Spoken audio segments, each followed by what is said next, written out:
What kind of relationship is President-elect Joe Biden likely to have with Boris Johnson? The Prime Minister said today that he was looking forward to working with Mr. Biden on climate change as well as on international trade and security. But as our diplomatic correspondent James Landale reports, there are some tricky issues ahead. From the days of Margaret Thatcher, Joe Biden has been no stranger to Britain, making it his business to know the Prime Ministers of the day, at least until now. For Boris Johnson has yet to meet the President-elect, and the two men have their differences. Mr. Biden's described the PM as a physical and emotional clone of Donald Trump. And as for Brexit... Had I been a member of Parliament, had I been a British citizen, I would have voted against leaving. Views shaped in part by his ancestry. Mr. Biden, a quick word for the BBC. The BBC, I'm Irish. He's made clear that peace in Northern Ireland should not become a casualty of Brexit, with a UK-US trade deal very much on the line, a warning repeated by allies. There are, of course, significant concerns here about how any departure arrangement, sort of final status between the UK and EU might impact the border in Northern Ireland.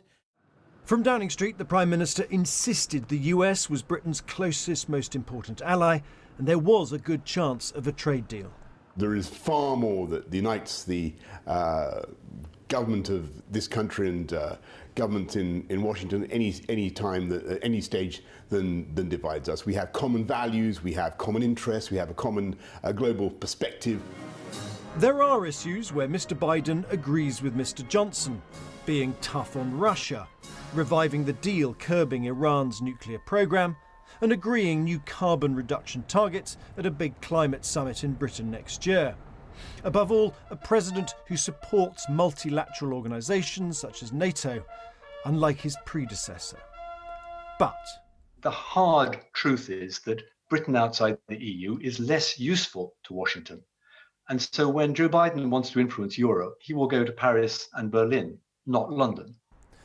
There was a time when American presidents were so important to Britain that 160,000 people paid a few pounds to build a statue of one, like Franklin Roosevelt here.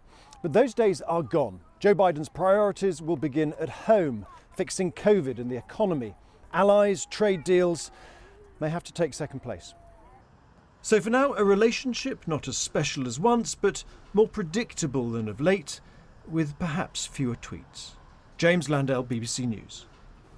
Well, let's explore further what a bright Biden presidency could mean for the chances of a US trade deal with Darshini David, our global trade correspondent for China, with our correspondent John Sudworth in Beijing, and first with our political editor Laura Koonsberg. Laura, do you think this is going to be awkward between Boris Johnson and Joe Biden?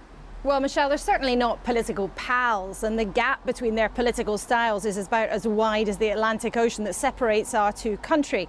And Joe Biden's made it perfectly clear he's no fan of the Brexit project, which of course is what propelled Boris Johnson to Downing Street in the first place. But pretty soon, those caricatures, if you like, will be replaced by a real-life working political relationship. And as James was suggesting there's sort of a tricky list where you have the trade deal, the relationship around Brexit and particularly Northern Ireland, but then also a list of chances and opportunities for the UK where the government hopes they might be able to make more progress under a Biden presidency, whether that's on climate change or Iran or the attitude towards Russia.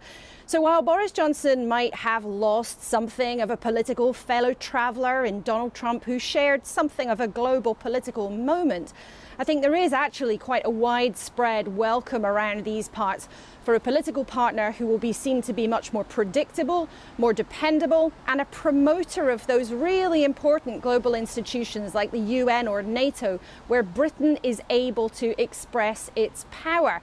And the truth of the matter is that while the chemistry between the two leaders in the White House and Downing Street does always matter, the partnership between the two countries is always much more complicated, more permanent, and also much more extensive than any two individuals will actually be. But perhaps in the 21st century, the real and first challenge for Boris Johnson will be persuading Joe Biden at a time when so many nations will be clamoring for his attention that Britain is somewhere that should come near the top of the list.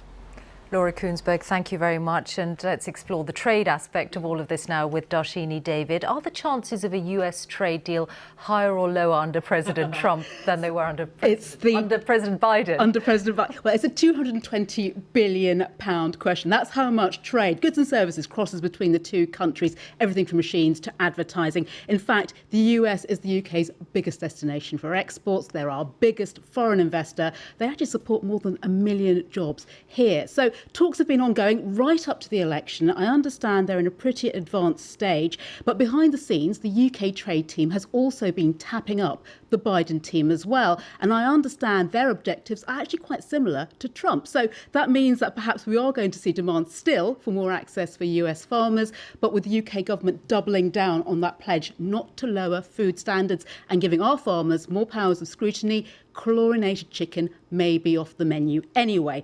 But the real difference is how fast a deal might be done. Now, UK officials want to see it done by the middle of next year. That's when an agreement to fast track a deal through Congress expires. But the potential iceberg now on this transatlantic trading route could be Joe Biden, as we've been hearing, his disapproval of Brexit if we don't see a deal between the UK and the EU, and it's looking tight. And of course, we do see the Good Friday Agreement perhaps looking at risk. He may just knock us off that list altogether. On the other hand, the US economy, just like ours, seeing its biggest crisis in years, decades, possibly centuries. Any opportunity to boost livelihoods and trade might be too good to pass up.